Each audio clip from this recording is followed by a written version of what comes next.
Lu Young-nam, the protagonist, still lives with his parents due to his inability to secure a stable job.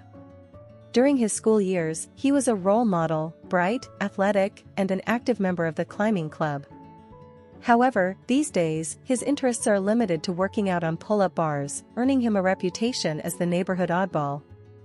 Despite this, he keeps all his old climbing gear carefully stored at home, much to the annoyance of his sister, who often scolds him for hoarding it. For his mother's birthday, the family decides to celebrate at Club Garden, a venue close to their home. While the location isn't particularly special, Lu Young secretly chooses it because his high school crush, Yoo-ju, works there. When they meet, they step aside for a private conversation.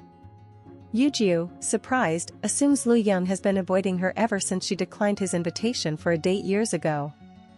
However, he quickly clears up the misunderstanding, claiming it was a coincidence and that he hadn't known she worked there.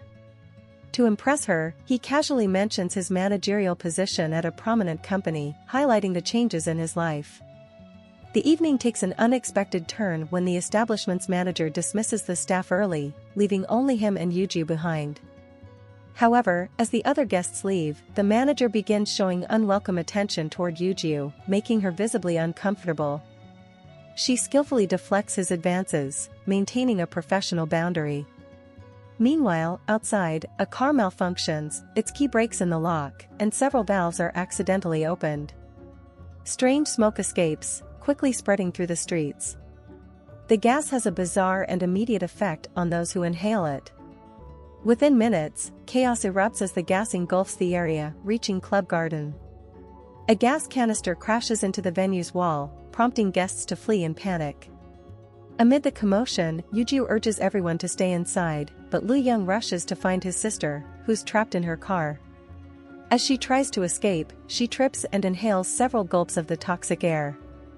Lu Young rescues her and brings her inside, but her condition rapidly worsens.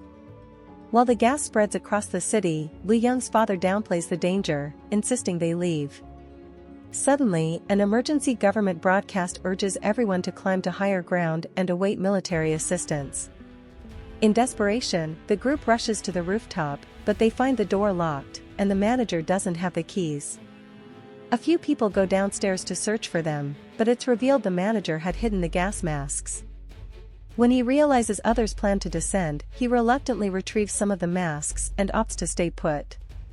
Determined, Lu Young devises a plan to reach the rooftop from an adjacent building.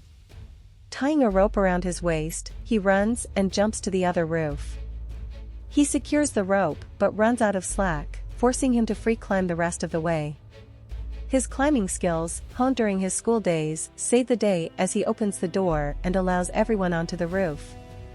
Despite their efforts to signal for help, the military helicopters initially fail to spot them. The group waves flashlights in an SOS pattern and uses a microphone to amplify their voices, while Yoo-ju turns the establishment's lights on and off to create a visual beacon. Finally, a helicopter notices them, but it can only rescue a limited number of people. Lu Young sacrifices his spot, choosing to stay with Yoo-ju. As the gas rises, they tape their bodies and don gas masks to venture through the city, moving from rooftop to rooftop.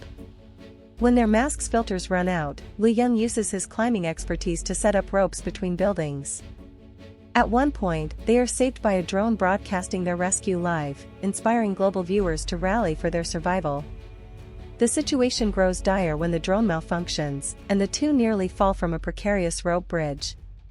However, their clever use of sparklers and resourcefulness in signaling attracts a rescue team. Just as hope wanes, rain begins to fall, neutralizing the gas and symbolizing a fresh start. In the aftermath, the manager receives his comeuppance from Yoo-ju, and Lu Young presents her with a carabiner they used during the rescue. She smiles and tells him to bring it to their next meeting, hinting at a brighter future together. This was Film Story, bringing you the most gripping movie recaps. What did you think of this thrilling tale? Share your thoughts in the comments, and don't forget to like and subscribe for more. See you next time.